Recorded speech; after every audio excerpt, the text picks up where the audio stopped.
Waalaikumsalam warahmatullahi wabarakatuh. Kalian anak? Hai.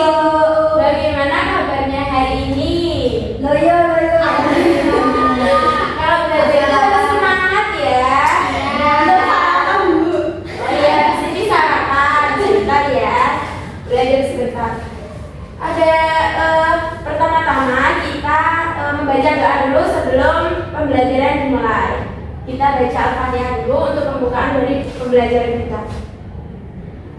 Al-Fatihah.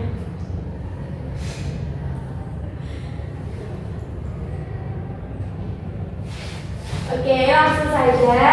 Pada pertemuan pada hari ini kita akan membahas tentang strategi dakwah dari Khalifah Ali bin Abi Thalib. Ada yang tahu nggak Ali bin Abi Thalib itu siapa? Nggak tahu. Menantu Nabi. Apa? Menantunya Nabi. Iya, 100 untuk Bang Meli.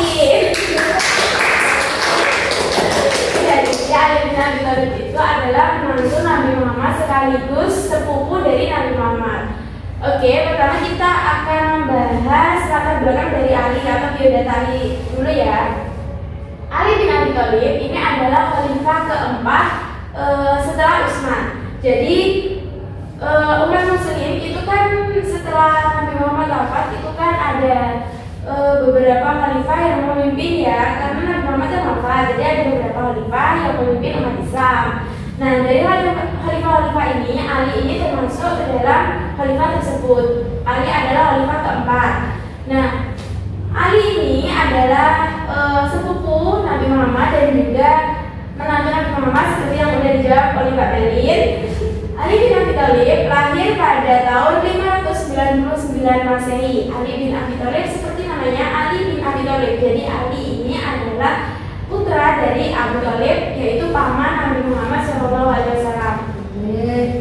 Nah, Abu Thalib ini kan adalah paman yang sudah mengasuh Nabi Muhammad dari sejak kecil. Nah, jadi Nabi Muhammad ini kan biasa Abu Thalib. Lalu setelah Nabi sudah besar dan Abu Thalib ini mempunyai anak yaitu Ali, ketika Abu Thalib ini mengalami krisis ekonomi, Ali bin Abi Thalib ini diasuh oleh Nabi Muhammad dan dibesarkan oleh Nabi Muhammad. Jadi Ali ini didikannya itu langsung dari Nabi Muhammad. Jadi pendidikannya itu alatnya itu meniru Nabi Muhammad sebenarnya.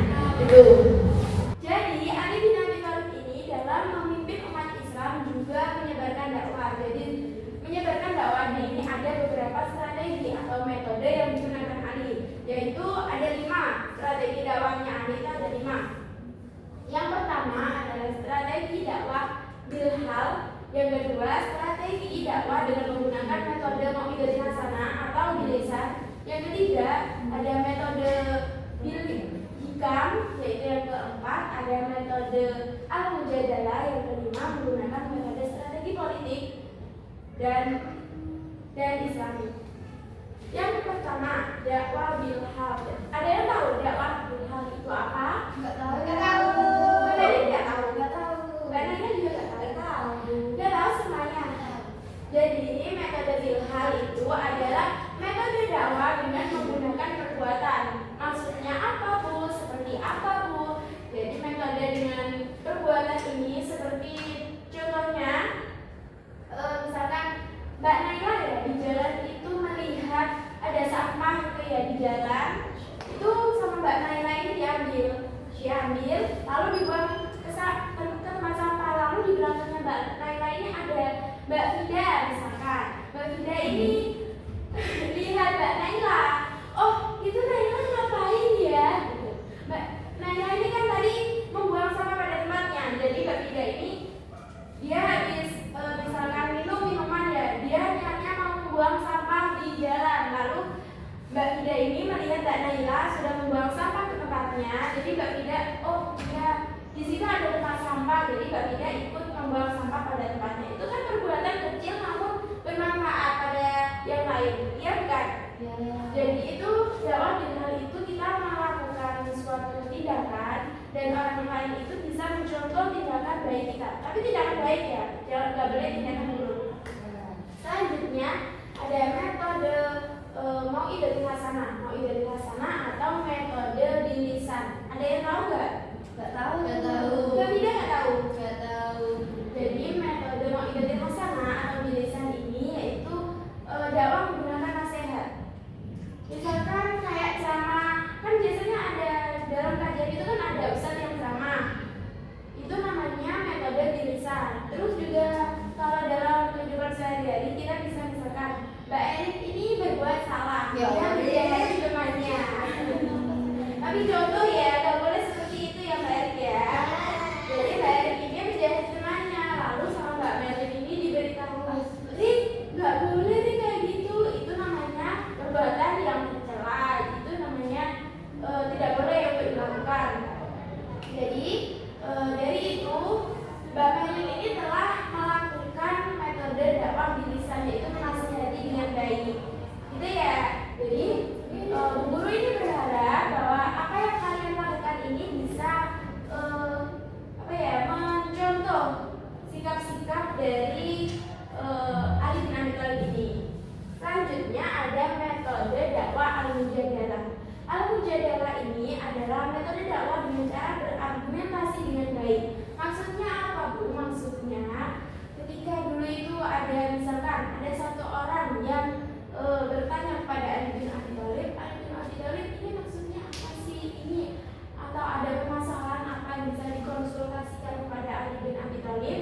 Nah, seorang yang bertanya ini kan tanya, terus Ali bin Abi Thalib ini bisa menjawab dengan baik gitu. Bisa misalkan juga ada dua orang yang berbeda pendapat atau berbeda argumen, seperti Mbak Vida sama Mbak Eri misalkan berbeda-beda argumen.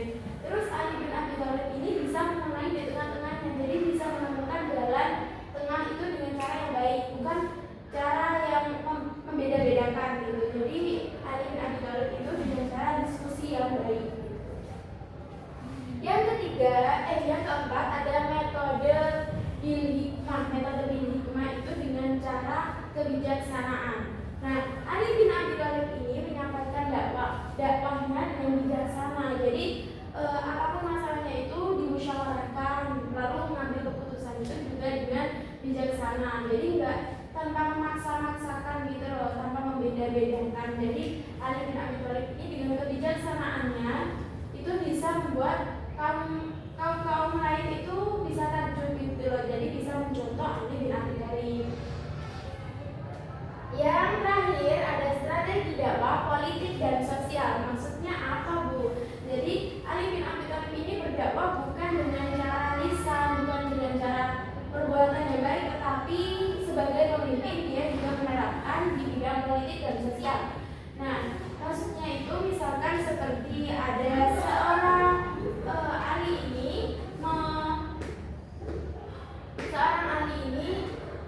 dalam jabatannya itu dalam berpolitik itu juga melakukan hal yang adil, jujur. Itu kan diterapkan dalam kepemimpinannya. Jadi dalam politik itu bisa orang-orang itu melihat Ali, oh ternyata begini ya, ternyata Islam itu orang Islam itu adil, Ali itu adil, bijaksana seperti itu.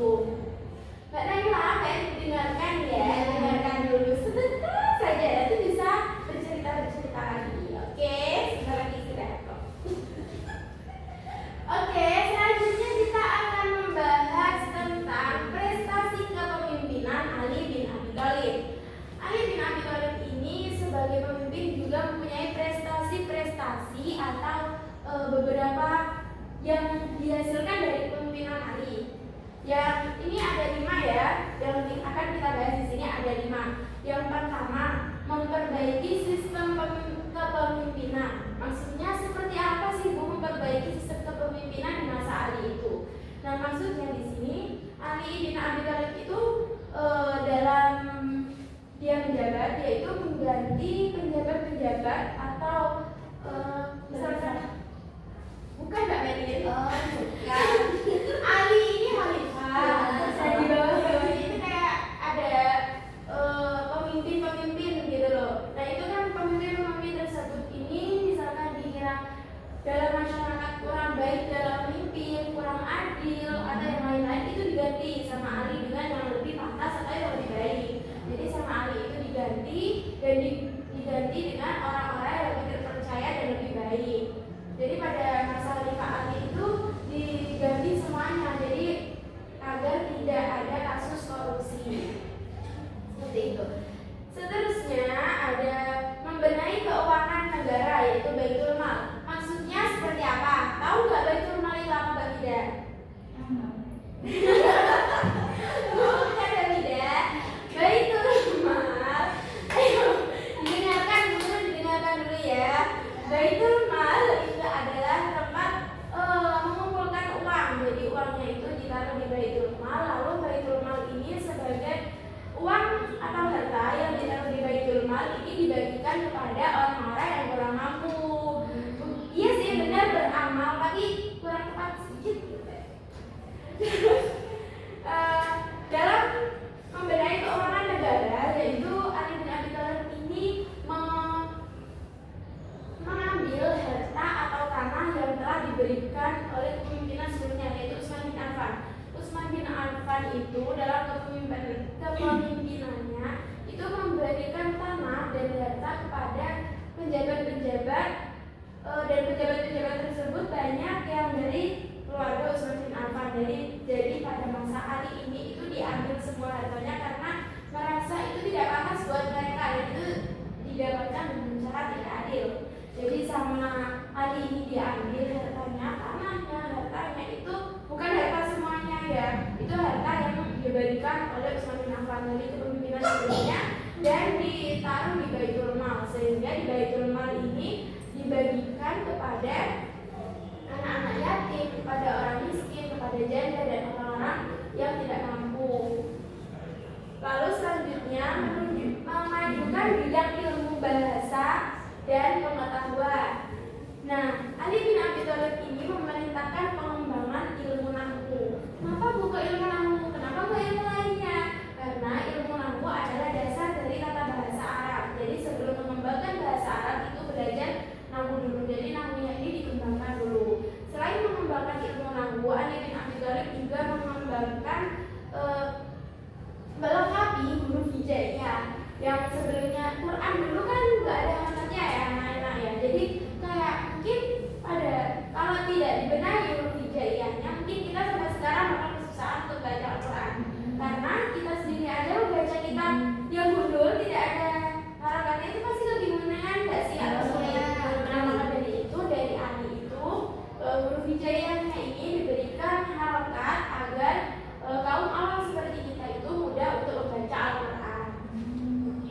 Nah, yang keempat, Ali itu juga membangun kota Kufah. Ada yang tahu nggak kota Kufah itu seperti apa? Nggak tahu. Nggak tahu. Belum tahu. Belum kesana. Oh, belum kesana, iya. Semoga besok bisa kesana ya. Alhamdulillah. Oke, kota Kufah itu adalah kota yang dibangun oleh Ali bin Abi Thalib, dan kota tersebut itu dijadikan sebagai pusat pertahanan. Lalu dari pusat pertahanan ini dikembangkan lagi dan menjadi pusat pengembangan ilmu tafsir, ilmu hadis, dan juga ilmu pengetahuan yang lain. Selanjutnya yang terakhir, Ali ini menerapkan keadilan sosial dan syariat Islam. Maksudnya seperti apa? Ada yang tahu nggak? Nggak tahu. Keadilan sosial itu seperti apa? Mbak Naya tahu? Tahu. Mbak Erik tahu? Nah, keadilan sosial yang dimaksud Ali di sini itu adalah Ali ini itu sangat adil ya. Pemerintahan Ali ini sangat adil. Ketika ada dua orang yang melakukan kesalahan, itu Ali tidak memilih-milih. Misalkan ada orang yang berbuat zina, itu dari keluarga Ali. Misalkan ya ini contohnya, itu Ali tetap menghukum. Jadi enggak, ini keluarga saya, jadi ini enggak saya hukum. Tidak, semuanya itu dihukum. Karena dan dihukum menurut syariat Islam. Begitu, karena Ali itu sangat patuh pada syariat Islam. Jadi seperti itu yang akan Ibu jelaskan. Ibu memberikan sedikit gambaran, semoga kalian bisa paham. Selanjutnya kita akan belajar tentang gambar di sini. Pasti kalian bertanya-tanya kan, Bu, itu apa sih Bu yang di papan tulis itu gambar apa? Pasti kalian bertanya-tanya dan kepo.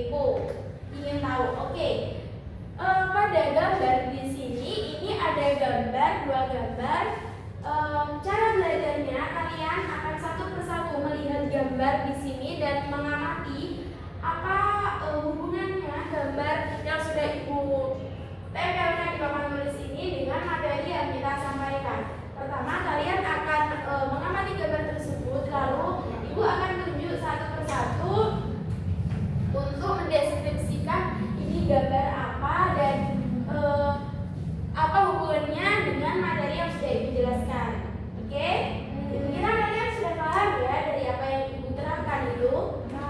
Oke, satu-satu maju ke depan untuk mengamati gambar. Gak kelihatan sayang, kelihatan. Satu-satu ya, dari Mbak Meli dulu, ayo.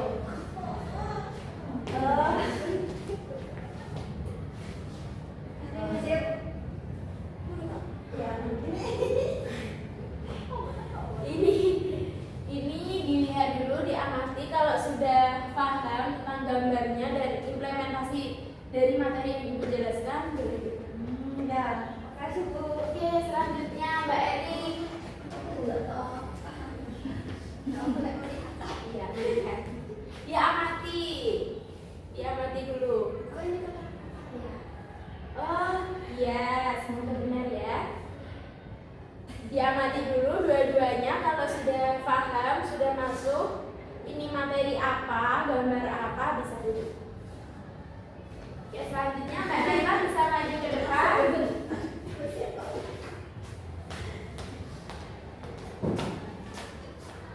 Oh, sudah. Semoga paham ya. Dilihat dulu, dipahami dulu. Ayo selanjutnya Mbak Vida.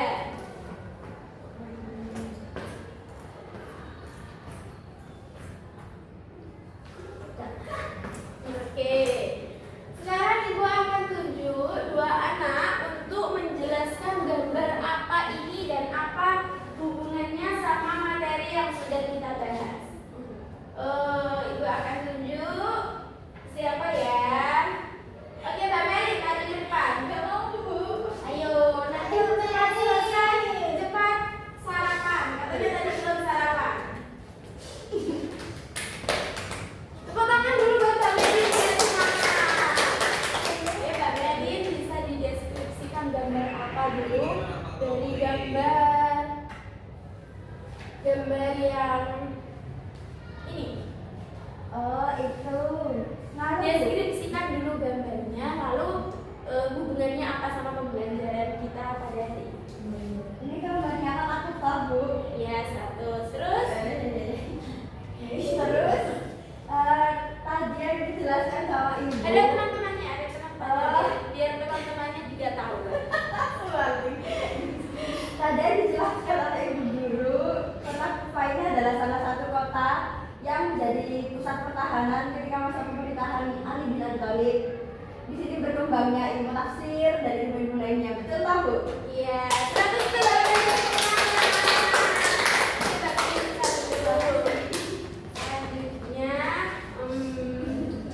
Mbak Naila, ayo maju ke depan.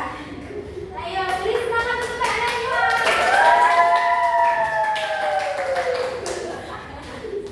Ayo Mbak Naila, ini mendeskripsikan gambar yang satunya. Ini kan sudah dijelaskan Mbak Melin. Sekarang ini deskripsikan dulu ini gambar apa, terus apa hubungannya sama pembelajaran kita pada hari ini. Jadi guys, ya, ini tuh ada anak kecil yang sedang membantu dua orang tua yang sedang berjalan. Nah, ini tuh mencerminkan dakwah Ali bin Abi Thalib, yaitu dakwah bilhal, yaitu dakwah dengan perbuatan. Jadi kita kalau membantu orang lain, terus orang lain melihat kita, itu kita menjadi contoh yang baik.